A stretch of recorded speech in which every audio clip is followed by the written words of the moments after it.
para sa ating top 9 awardee mula sa PNPA.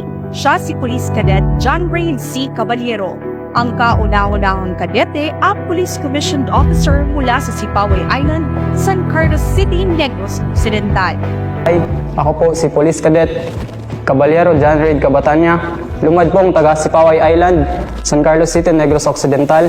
Dahil sa impluwensya ng kanyang lolo na dating sundalo, pangarap ni Police Cadet Caballero na maging pulis. Kaya naman, noong nagkaroon siya ng pagkakataon na makapag-exam sa PNPA, ay hindi niya na ito pinalagpas pa. Mula doon, nagustuhan ko pong maglingkod sa ating bayan. At nagpatuloy po ito nung nag-aral po ako at nag-enroll sa Bachelor of Science in Criminology po sa University of Negros Occidental, Recoletos. Pangalawa sa tatlong magkakapatid sa mga magulang na sina Silvicio Caballero Jr., isang barangay captain sa Barangay San Juan, at Robin Caballero, government employee ng San Carlos City. At para makatulong sa kanyang mga magulang, si Police Cadet Caballero ay nanguhuli ng isda para mayroon silang maiulam at maibenta ang sobra sa mga ito. Noong bata pa siya, wala silang supply ng elektrisidad sa lugar. Ngunit, hindi ito naging hadlang para hindi niya ipagpatuloy ang kanyang pag-aaral. Nagtapos bilang valedictorian sa San Juan Elementary School sa Sipaway Island. Top 2 naman noong siya ay nasa junior high school sa Sipaway National High School, kasabay ng kanyang pagiging varsity ng volleyball.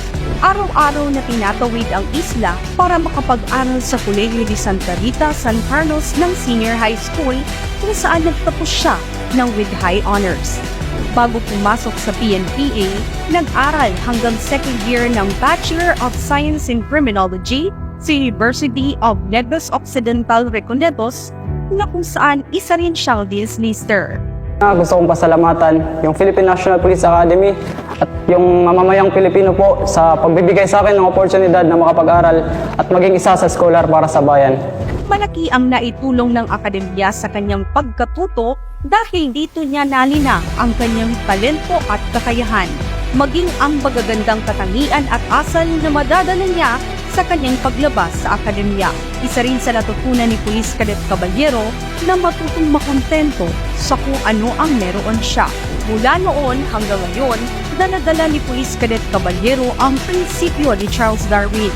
It's not the strongest nor the intelligent species that survive, but one of the most responsive to change.